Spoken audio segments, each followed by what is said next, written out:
The Monastery of Saint Catherine is located in the Sinai Peninsula, on mountain slopes noted as the place where sacred tablets of the law were delivered to Moses.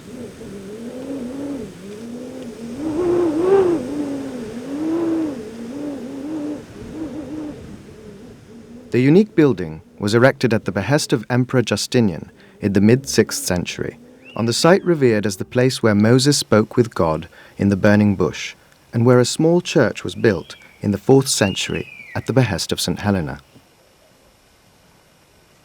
Since its foundation until today, 14 centuries later, the monastery has miraculously survived destruction and welcomed pilgrims and faithful from around the world. The monastery's origins and development can be told through the accounts of travellers who went to the Holy Land in the early centuries of Christianity. Egeria, a Roman noblewoman, made a pilgrimage in 383 AD to the area. She was the first to witness the presence of hermit monks and a flourishing spiritual life. There is in that place a church with a priest. We therefore spent the night, and then early in the morning on Sunday, along with priests and monks in the area, we began the ascent of the mountains.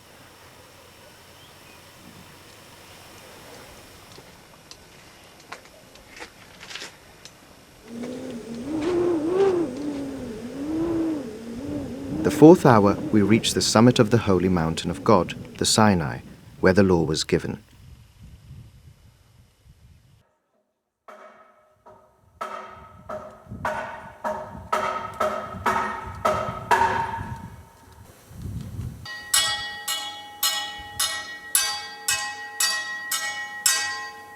Monastic life in the Sinai has continued uninterrupted throughout the centuries. Thanks to the presence of the monks, the old structure and an extraordinary number of historic and artistic documents have come down to us.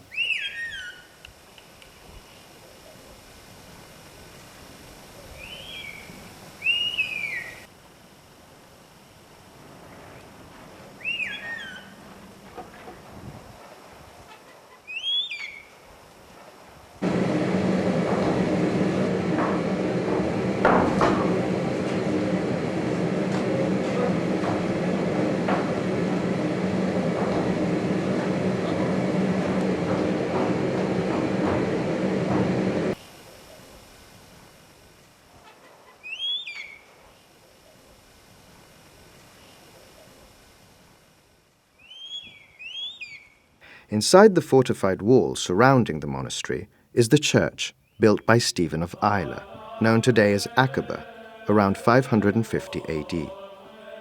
The spiritual life of the Greek Orthodox Christian community is centered here, and thousands of pilgrims come to visit. Opposite rises the minaret of a small mosque, a short distance from the steeple, evidence of peaceful coexistence between religions and peoples.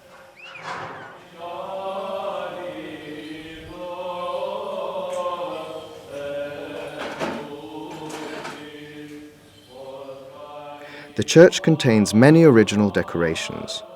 Among them, in the apse and the triumphal arch over the altar, you can admire one of the major works of Byzantine art, the Mosaic of the Transfiguration. This is a work of extraordinary complexity, given the theological message it conveys, the scenes described, and its technical and stylistic implementation.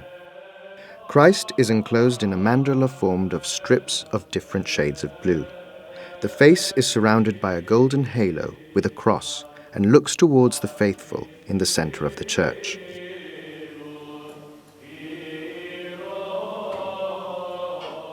A divine light radiates from Christ, represented by 8 rays of gold and silver mosaic tiles.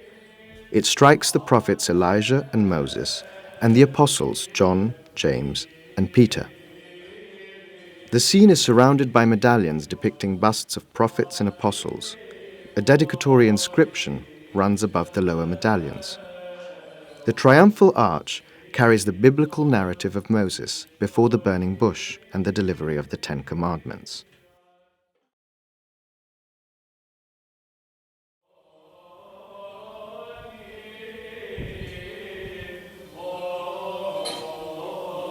Throughout history, the mosaic has suffered earthquakes, floods, and windstorms. It was the focal point of a liturgy that was performed, unchanged over the centuries, in the midst of oil lamps, candles, and incense fumes. Millions of believers and visitors have passed before it in prayer. A veil of soot and dust obscured the original polychrome surface, making it difficult to read the details and iconographic style. Earthquakes and water infiltration had detached 60% of the mosaic from the wall, as shown in red in this picture. Supporting mortars were cracked and detached from the masonry, with serious risk of collapse. Near the face of Christ, the mosaic was on the verge of disaster. 20,000 tesserae from the entire surface of the mosaic were dropped over the centuries, forming hundreds of gaps. Two small inscriptions in the church indicate that in 1847, a Russian monk named Samuel restored the mosaic of the Transfiguration. Looking closely at the surface, it was possible to recognize his work. Metal pins and nails inserted inside the masonry portions of the mosaic show that even then it was about to fall. The monk stuccoed hundreds of small and large cracks and painted in faux mosaic tiles, here represented in green.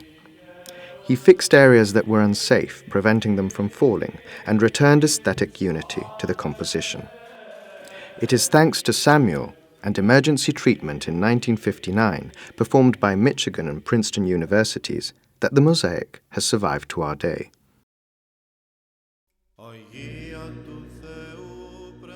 In the year 2000, the monastic community of Saint Catherine embarked on a conservation program. It entrusted the implementation to the Center for Archaeological Conservation, CCA, of Rome, directed by Roberto Nardi. After a planning phase, the operation began in 2005 and ended in 2010. The main operations performed were documentation of the mosaic in situ, consolidation of tessellated and preparatory layers, surface cleaning, and treatment of gaps. A scaffold raised above the altar permitted the CCA conservators to work safely without interfering with the church's normal activities or disturbing the monks and the faithful gathered in prayer. The side of the scaffold facing the interior of the church was covered with an image of the mosaic in a 1:1 scale, so as to conceal the worksite from visitors.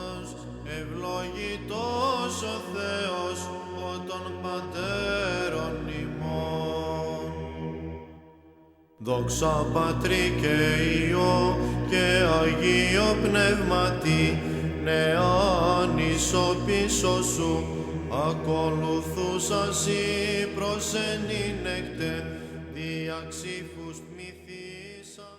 As work proceeded, all the information relating to the conservation treatment was recorded on computer directly on the scaffolding. With base maps using high-resolution photographs, all collected data were reported on a scale of 1:1 so as to define each individual tile.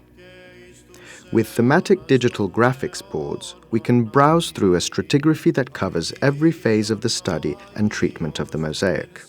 The documentation includes videos, photographs, and graphics boards.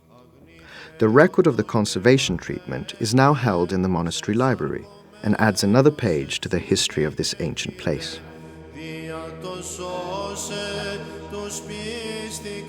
Study of the techniques and scientific analysis of the original materials provided new insights into the mosaic, unknown until then.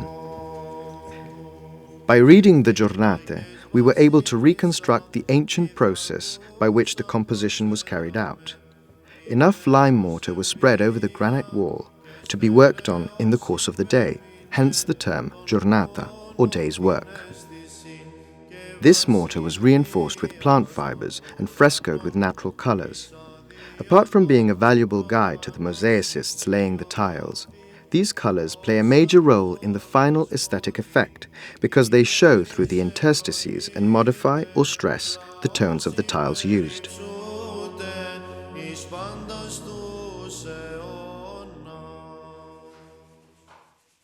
The mosaic's palette has a rich chromatic range of some 35 tones. It includes tiles of glass paste, glass, gold and silver leaf, stone and marble. In the arch, the gold and silver tiles are tilted at an angle of 45 degrees with respect to the vertical plane of the plaster. Thus, the natural light from the windows and the artificial light of lamps and candles is captured and reflected towards the congregation, constantly twinkling and flashing. Before the conservation treatments, a temporary metal structure was anchored to the church walls in order to support the crumbling mosaic throughout the work.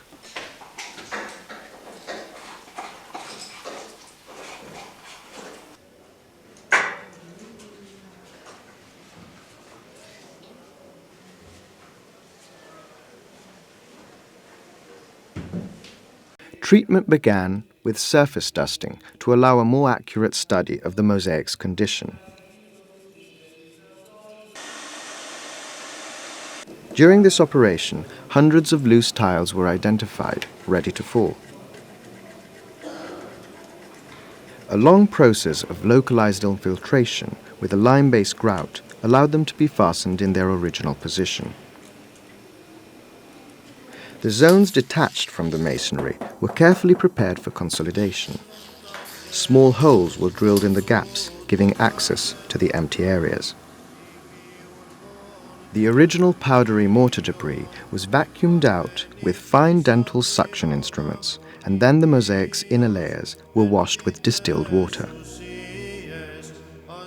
Starting from the bottom, using multiple infiltration points in the same area, the consolidant, a mix of hydraulic lime mortar, was injected with syringes until the space was filled.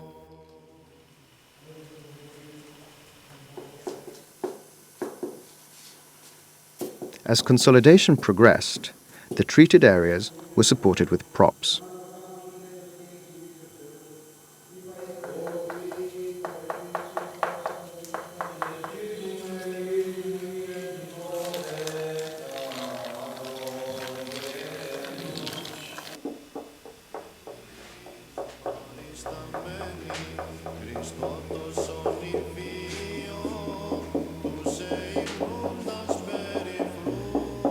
The entire area around the face of Christ was of great concern. A striking deformation of the mosaic's surface led us to believe that detachment from the wall had reached a critical point of no return, and that the whole area was close to collapse. Once consolidation around the area of the face of Christ was completed, the conservators were able to study the cause of detachment. They believed the cause of the damage was a crack or flaw in the granite structure, which did not bode well for the future. Cotton gauze was glued over the surface so as to hold the tiles together and anchor them to the solid parts of the mosaic.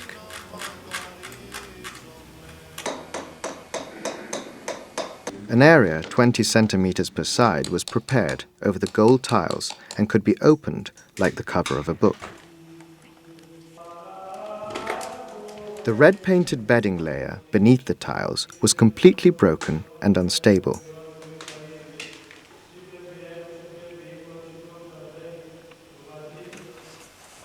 It was also covered with gauze and removed in order to check the condition of the masonry below. In the opening, the junction between the blocks of granite appeared intact. The detachment of the mortar structure was still very pronounced, allowing us to insert a microcamera to further investigate the state of the structure. The inspection revealed that the masonry was solid, with no flaws, and that the cause of detachment was related simply to water infiltration from the windows at the top of the arch. We were thus able to go on consolidating the large gap near the face of Christ, restoring strength to the whole area.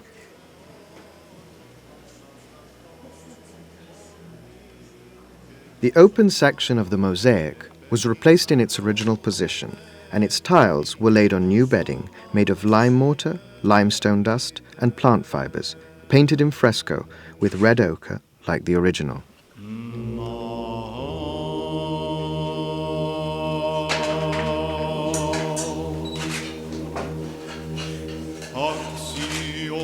εστιν ως αληθώς, μακαρίζειν σαν την Θεοτόκον,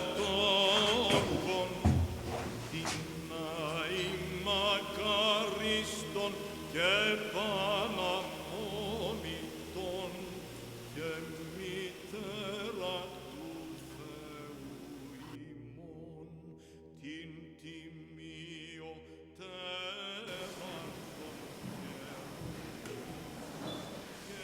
Over the centuries, dust and soot have been deposited on the mosaic surfaces, dimming the tiles with a dark grey veil.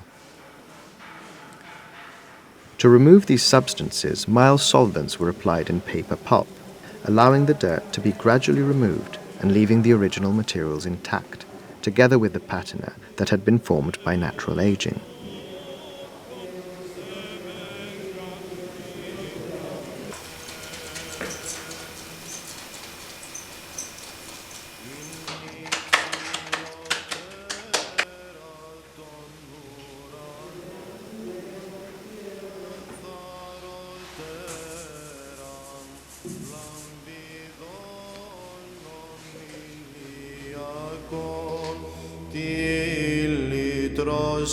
Λυτρώσαμενην ημάς εκ της κατάρας, την δεσποίναν του κόσμου ύμνης τιμήσομεν.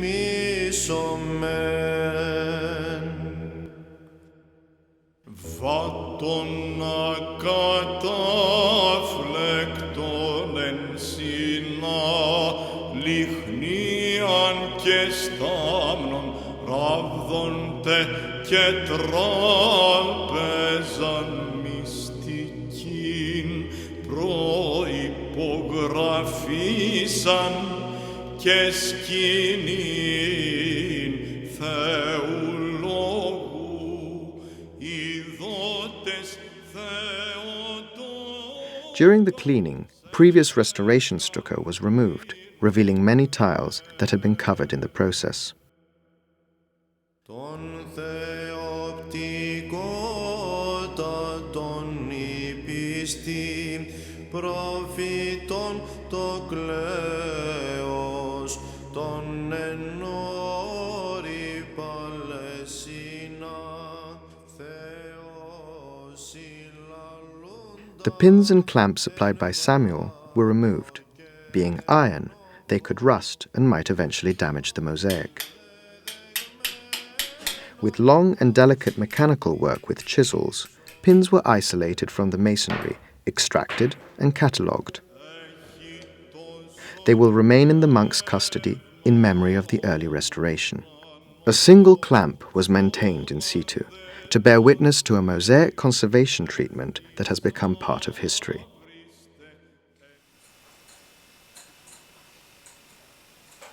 4% of the original tiles were lost over the centuries, forming hundreds of small and large gaps in the mosaic fabric. To improve the readability of the decorations, restore firmness to the surfaces, and restore the original response to light, the integration was accomplished using new tiles made with the same materials as the original ones: glass paste, glass, gold and silver tiles produced with traditional methods and materials in Venice, stones and marbles. Using a lime mortar mix that reproduces the old preparation, the conservators prepared a setting bed painted with watercolours and laid the new tiles using colours similar to the surrounding ones still in situ. Tile by tile, cutting shapes and sizes as they went along and pressing them one by one into the fresh mortar, they stitched up the mosaic following the design and original storyline.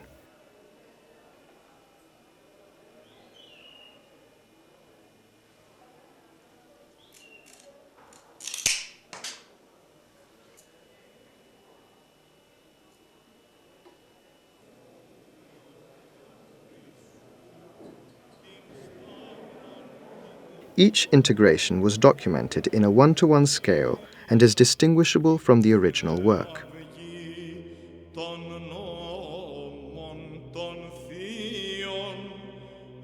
The mosaic of the Transfiguration can now be fully appreciated in all its aspects, from the iconographic, which is closely related to the religious message, to the purely stylistic. Parts of the decoration, at first hardly recognizable, have come to light. This long restoration was an occasion to engage the public and share the efforts by St. Catherine's monastic community to preserve one of the finest examples of early Byzantine art. Through the installation of worksite cameras linked to outside monitors, the conservation process was followed live by thousands of visitors. Booklets were published in 8 different languages, 40,000 copies in all, and donated to the monastery in order to describe the conservation treatment. Their sales will create a small fund for maintaining the mosaic in the future. From the Gospel according to Matthew. Jesus took Peter, James, and his brother John, and led them up a high mountain. And he was transfigured before them. His face shone like the sun, and his garments became white as light. And behold, there appeared to them Moses and Elijah talking with him. He was still speaking when a bright cloud overshadowed them, and a voice from the cloud said, "This is my beloved Son, in whom I am well pleased. Listen to him."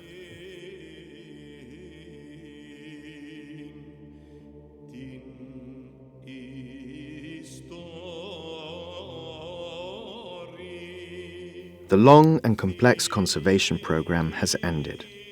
Thanks to the steady stewardship of the monks, to the perfect original techniques used, to the financial contribution of the emir of an Islamic country, and 5 years of patient effort by the conservators, the mosaic of the Transfiguration can shine forth its message of faith and prayer once more.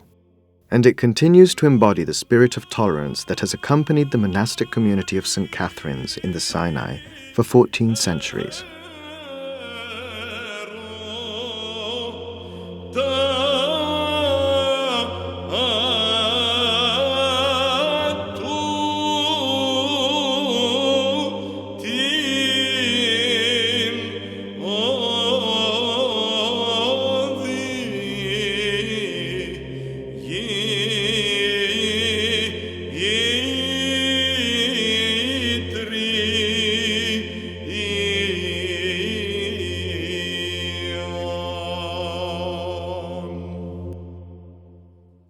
Πάσε των αγγέλων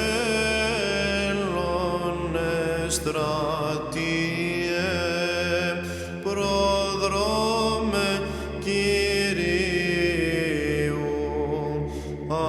Αποστόλων οι 12, οι Άγιοι πάντες μετά της Θεοτόκου, ποιήσατε πρεσβείαν εις το